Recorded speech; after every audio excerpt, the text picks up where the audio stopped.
जय हिंद राष्ट्र। 26 अप्रैल का एक प्रेस रिलीज मेरे हाथ तक लगा है। All India Muslim personal law board के पैड पर है। डॉक्टर मोहम्मद वक़ारुद्दीन लतीफ़ी कार्यालय सचिव की तरफ से जारी हुआ है। समान नागरिक संहिता असंवैधानिक और अल्पसंख्यक विरोधी है। मुसलमानों के लिए यह अस्वीकार है। महासचिव बोर्ड। पहले इसको पढ़ लें, फिर उसके बाद में इस पर बात करते हैं। All India Muslim personal law board के महासचिव हज़रत मौलाना खालिद सैफुल्लाह रहमानी, ये स्वयंभू हज़रत हैं, अपने आप को डिक्लेयर कर लिया। जैसे नेहरू ने अपने आप को भारत रत्न दिया, इंदिरा गांधी ने स्वयं को भारत रत्न दिया, ऐसे ही इन्होंने अपने आप को हज़रत का टाइटल दे दिया। हज़रत मौलाना खालिद सैफुल्लाह रहमानी ने अपने प्रेस नोट में कहा कि भारत के संविधान ने देश के प्रत्येक नागरिक को उसके धर्म के अनुसार जीवन व्यतीत करने की अनुमति दी है और इसे मौलिक अधिकारों में शामिल रखा गया है। इसी अधिकारों के अंतर्गत ये गलती है, इन्हीं अधिकारों के अंतर्गत अल्पसंख्यकों और आदिवासी वर्ग के लिए उनकी इच्छा और परंपराओं के अनुसार अलग अलग पर्सनल लॉ रखे गए हैं, जिससे देश को कोई क्षति नहीं होती, बल्कि ये आपसी एकता और बहुसंख्यक और अल्पसंख्यक के बीच आपसी विश्वास बनाए रखने में मदद करता है। इसी विषय पर बात करनी है। अतीत में अनेक आदिवासी विद्रोहों को समाप्त करने के लिए उनकी इस मांग को पूरा किया गया है कि वो सामाजिक जीवन में अपनी मान्यताओं परंपराओं का पालन कर सकेंगे। अब उत्तराखंड या उत्तर प्रदेश सरकार या केंद्र सरकार की ओर से समान नागरिक संहिता का राग अलापना असामयिक बयानबाजी के अतिरिक्त कुछ नहीं। प्रत्येक व्यक्ति जानता है कि इसका उद्देश्य बढ़ती हुई महंगाई, गिरती हुई अर्थव्यवस्था और बढ़ती बेरोजगारी जैसे मुद्दों से ध्यान भटकाना और घृणा के एजेंडे को बढ़ावा देना है। गिरती हुई अर्थव्यवस्था, तो ये तो कोई बिल्कुल ही गधा होगा जो ऐसी बात कहेगा। इस समय तो हमारा डॉलर का जो कलेक्शन है वो लबालब भरा हुआ है। विश्व भर के सारे नेता भारत आ रहे हैं, भारत की शर्तों पर बात की जा रही है। ये तो गड़बड़ झाला है। घृणा के एजेंडे को बढ़ावा देना, इस पर चर्चा होनी चाहिए। ये अल्पसंख्यक विरोधी और संविधान विरोधी कदम है और मुसलमानों के लिए बिल्कुल स्वीकार्य नहीं है।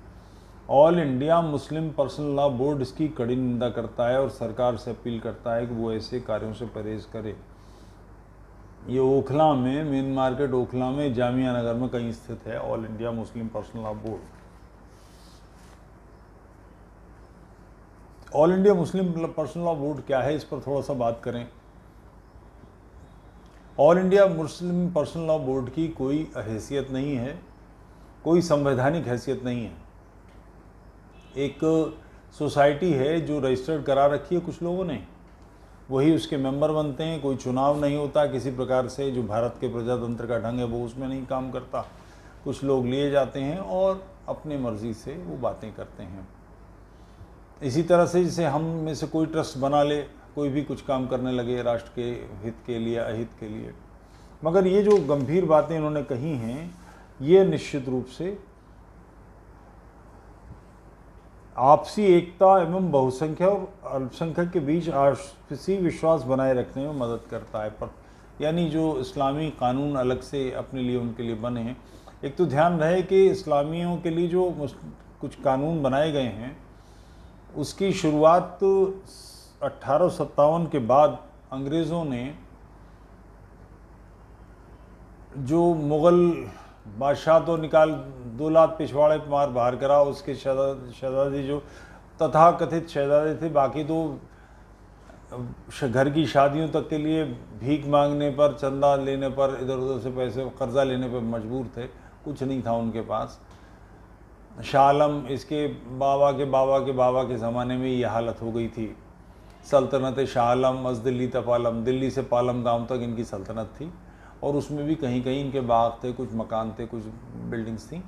बाकी ये बादशाहत के खसपने देख रहे थे। निकाल बाहर करा बहादुर शाह ज़फ़र को और बाकी लोगों की भी हट खड़ी कर दी गई। बेगमों के झगड़े थे आपस में, कुछ को रंगून भेज दिया गया, कुछ इधर उधर ये सब निपटा दिया गया। कुछों को भागा दौड़ी हुई तो वहाँ कुछों को जाट ले गए, कुछ को गुजर ले गए और उन्होंने सबसे अपने घरों में डाल लिया, मुग़ल शहज़ादियों को, और गाय भैंस दूने के काम पे लगाया। जैसा किया था, जैसा बोया था बरसों सदियों, उसको काटने का कभी तो नंबर आना था, वो नंबर आया। अब जो बचे लोग थे उनका क्या हो, उनके नियम कानून, उसके लिए मुस्लिम पर्सनल लॉ की नींव डाली गई थी।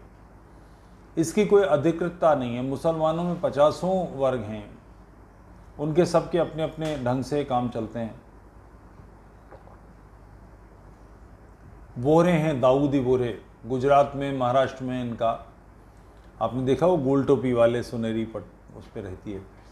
गुजराती दाऊदी बोहरों में ये शियों का एक सेक्ट है, इसमें हिंदू पर्सनल लॉ लगता है जी। आज भी उनमें हिंदू पर्सनल लॉ जो नियम हैं वो काम करते हैं। जो उत्तरदायी हैं, परंपरागत रूप से जो चीज़ें जिसको मिलनी चाहिए पुत्रों को पुत्रियों को, उसमें हिंदू पर्सनल लॉ काम आता है। इसमें मैं एक बात आपसे करना चाहूँगा, आप लोगों ने ये देखा होगा, श्रीलंका के एक सन्यासी हैं, बौद्ध भिक्षु हैं, वो बोल रहे हैं, अंग्रेज़ी में उनका भिक्षु वीडियो है, उसके कुछ नियमों पर, कुछ उसकी बिंदुओं पर बात करना चाहूँगा। वो कहते हैं कि हम शिक्षा एक देते हैं, इनको शिक्षा अलग चाहिए, सामान्य शिक्षा इनको नहीं चलेगी, इनको मदरसा अलग से चाहिए। हम सारे देश के लिए एक कानून बनाना चाहते हैं, इनको कानून अलग चाहिए। हम सबका खान पान एक रखना चाहते हैं, इनको हलाल अलग से खान पान चाहिए। हम वेशभूषा एक रखना चाहते हैं, इनकी वेशभूषा इनको अलग चाहिए। हम राष्ट्र को एक करना चाहते हैं, ये हर प्रकार से राष्ट्र एक न हो इसका काम करते हैं। मुल्ला ने जो कहा है, अल्पसंख्यक और बहुसंख्यक के बीच आपसी विश्वास बनाए रखने में मदद करता है। पर्सनल लॉ का मतलब है जो तुम्हारा नहीं है, मेरा नहीं है, उन्हीं का पर्सनल है। इसकी तो परिभाषा में ही ये बात रखी गई है कि ये सबके लिए नहीं है।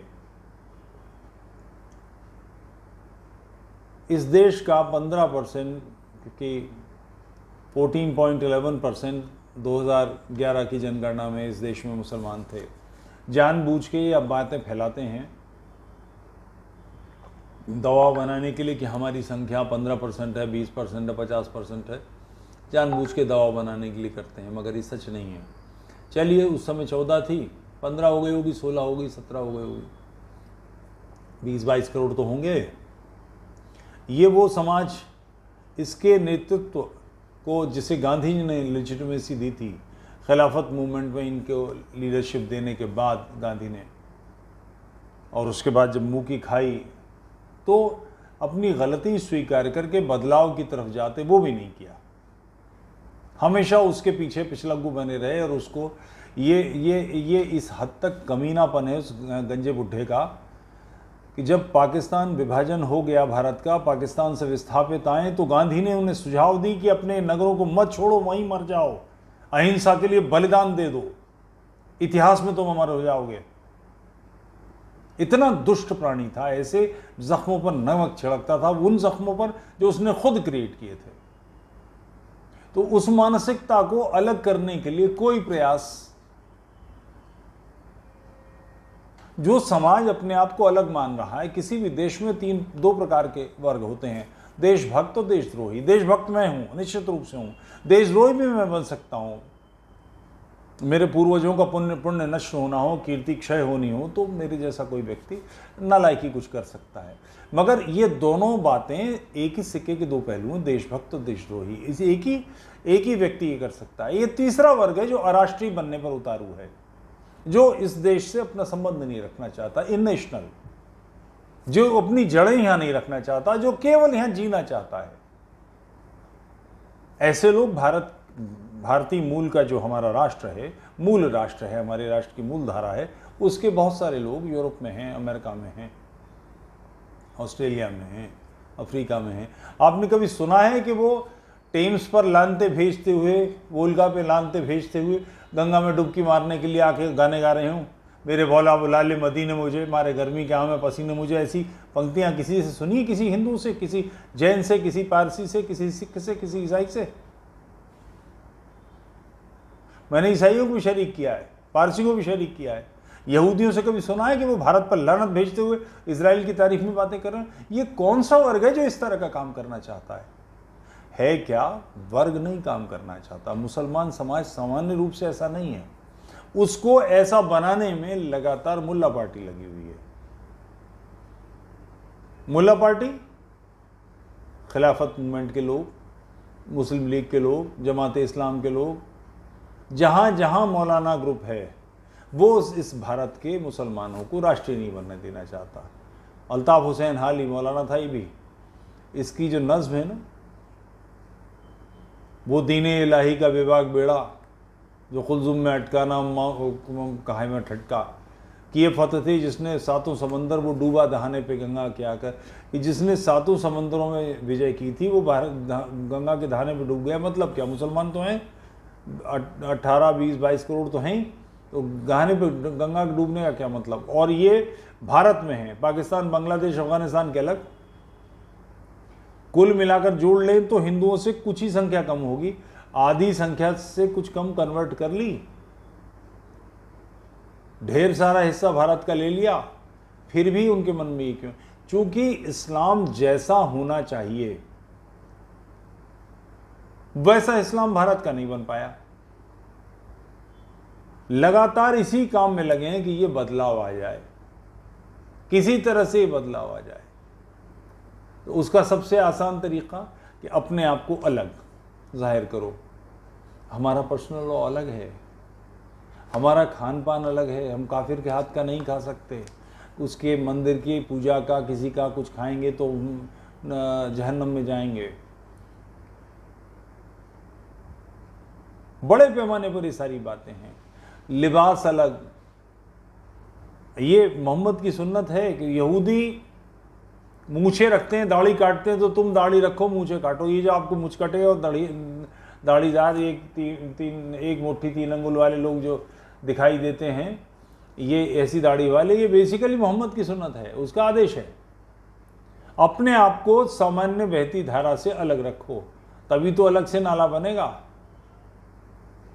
जो नदी बह रही है इससे अलग अपने आप को खींच के लाओ। खान पान बदलेंगे, वस्त्रों का हिसाब। आप किसी दिन जामिया चले जाइए, जामिया नगर की बात कर रहा हूँ, किसी भी इस्लामी बस्ती में, दिल्ली 6 में चले जाइए, बनारस में हो तो बनारस में मदनपुरा के आसपास जाके देखिए, हैदराबाद में, जहाँ भी देखेंगे आप पाएंगे कि सामान्य लोगों से अलग पहचान रखने का एक आग्रह, एक टोपी, एक विशेष प्रकार के कपड़े, विशेष प्रकार का हुलिया बनाकर घूमना। ये फौज एक कपड़े क्यों पहनती है? कि शत्रु और मित्र दोनों की, अपने साथी की पहचान हो सके। हल्दी घाटी में ये वाकया है। बदायूनी से उसके किसी साथी ने पूछा, या बदायूनी ने किसी साथी से पूछा, सिपहसालार से, कि किसको मारें, दोनों तरफ राजपूत हैं, इधर राणा जी की फौज है तो दूसरी तरफ जयपुर वाले हैं, दोनों फौजें एक सी हैं, दोनों राजपूत हैं, क्या करें? बोले अंतर क्या पड़ता, काफिर मर रहा है, मारो। इस मानसिकता, तो अपना काफिर कैसे पता लगेगा और अपना कैसे पता लगेगा? इसके लिए हुलिया बदल के रखो कि ये काफिर है और ये हमारा बिरादर है। किसी उलझन के समय, कोई परेशानी के समय, या किसी को परेशानी में डालने के समय। आज एक बहुत सुंदर कोट मेरे पास आया है, मेरे एक मित्र हैं, उन्होंने भेजा है कि संभवतः हो, नहीं तो फिर मैं स्मरण शक्ति के आधार पर, स्मरण शक्ति से ही काम करता हूँ। मनुष्य का 6 प्रकार से विकास होता है। उसका विकास हो, उसके मित्र का विकास हो, उसके मित्र के मित्र का विकास हो, उसके शत्रु का नाश हो, उसके शत्रु के मित्र का नाश हो, उसके शत्रु के मित्र का नाश हो। ये 6 प्रकार से मनुष्य विकसित होता है। कितना सुंदर कोट है, ये महाभारत है, महाभारत से कोट किया गया है। हम अपने मित्र की प्रसन्नता में, उसके बढ़ने में, उसके विकसित होने में खुश होते हैं। हमारे मित्र का मित्र विकसित होता है तो हम प्रसन्न होते हैं। हमारा शत्रु नष्ट होता है, शत्रु का मित्र नष्ट होता है, शत्रु के मित्र का मित्र नष्ट होता है। इन 6 प्रकार से हम विकसित होंगे। तो बिल्कुल स्पष्ट, ये आप समझे ना समझे, महाभारत जिनकी थाती है वो समझे ना समझे, वो समझते हैं। इसलिए शत्रु पहचान आना चाहिए। कैसे आएगा कि अपनी चिंता कर लो, अपनी लोग अलग होंगे तो दूर से पहचान आएंगे ये हमारे हैं।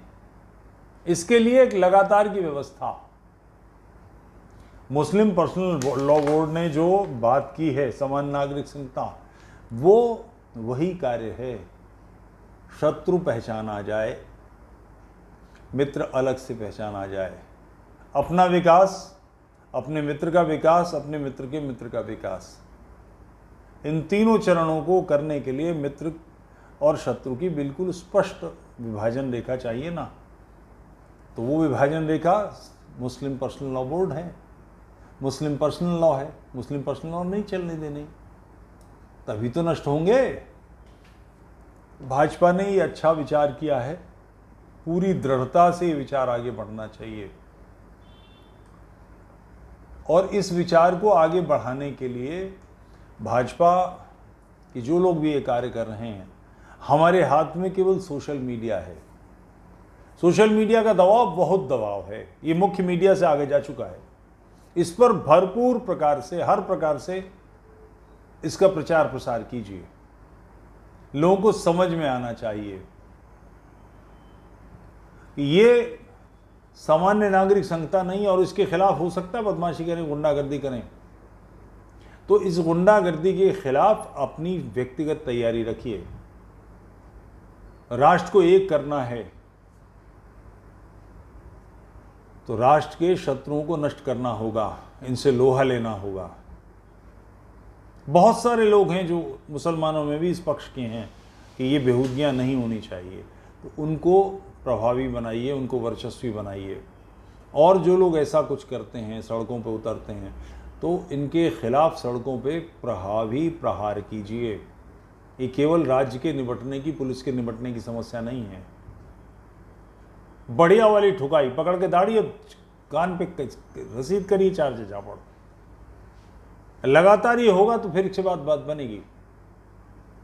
श्रेष्ठ काम है, समान नागरिक संहिता आएगी तभी राष्ट्र एक होगा, और राष्ट्र को एक होना ही होगा, इसका कोई विकल्प हमारे पास नहीं है। लगातार दबाव देते रहिए, जूझते रहिए। लोहा लेना है, लोहे की तैयारी रखिए। जय हिंद राष्ट्र। यूट्यूब चैनल तुफैल चतुर्वेदी को लाइक कीजिए, सब्सक्राइब कीजिए, सपोर्ट कीजिए, मेंबरशिप लीजिए। जय हिंद राष्ट्र।